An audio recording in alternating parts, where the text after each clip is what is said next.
análisis que me parece espléndido de lo que ha ocurrido con la guerra del narco de Calderón, y me voy a permitir leerlo. Es un poco extenso, pero creo que lo tenemos que tener presente siempre para entender qué es lo que está ya pasando con el país. Dice así: la guerra entre los cárteles es violenta e inestable. Un día los aliados se vuelven rabiosos enemigos.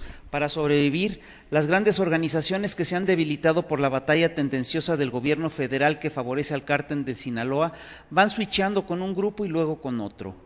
Pese a la inestabilidad, en esta guerra existe una cadena de mando en la cual aún prevalece una jerarquía, un capo que da órdenes para...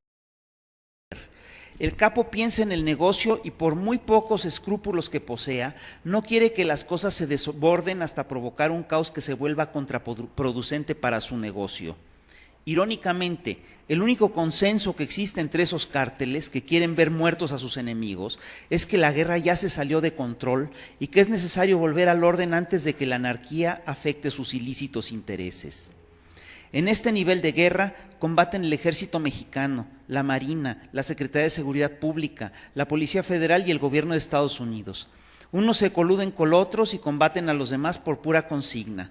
En algunas instituciones, como la SSP Federal, cada vez es más difícil distinguir quiénes son miembros del cártel y quiénes los servidores públicos. Además de esta guerra a gran escala, existe una guerra en segundo plano, más violenta y sanguinaria, que atenta de manera más directa contra la población civil. El desencadenamiento de este nivel de guerra y sus consecuencias jamás fueron previstos por el gobierno federal. La guerra de las células criminales surgidas como consecuencia de la detención o el asesinato de los narcotraficantes que pertenecían a un cártel. La guerra de las huestes de segundo y tercer nivel de los grandes capos. Y agrega: sin capacidad ni inteligencia, el gobierno de Felipe Calderón jamás calculó que cada uno de aquellos operadores importantes tenía a sus órdenes subgrupos criminales, los cuales controlaban las plazas de los cárteles de manera cotidiana. Estos subgrupos o células están conformados por sicarios, halcones, distribuidores de droga y narcomenudistas, por redes de taxistas, bandas de robacoches y secuestradores. El capo, integrante del cártel, les proporcionaba todo: dinero, droga, armas, vehículos robados e incluso protección federal.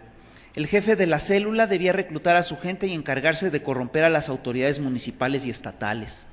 Al quedarse sin líder, por la captura o el abatimiento de su jefe, esos subgrupos se volvieron criminales emprendedores e independientes.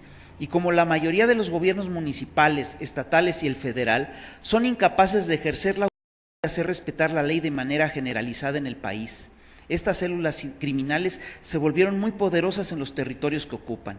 Cada célula independizada comenzó a asumir el territorio que quedó, municipios, colonias y calles, y creó su propia organización delictiva. Está cabrón. Esto implica un deterioro real, brutal, del tejido social del país. Y esto a mí me hace ver, me recuerda que estamos como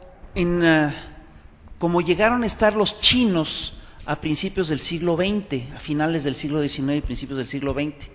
Es un país que está ya controlado, o que tiende a ser controlado, es decir, vamos hacia allá, un país que tiende a ser controlado por los grupos delictivos. En China se vive un periodo que es terrible, que es el periodo de los señores de la guerra, en el cual no había Estado. Prácticamente cada territorio era controlado por facciones criminales, y cada facción criminal tenía sus zonas de desastre, sus zonas de sus propios grupos criminales. Este es el gran legado de Calderón: es la destrucción de la seguridad pública, la destrucción del tejido social a niveles inimaginables.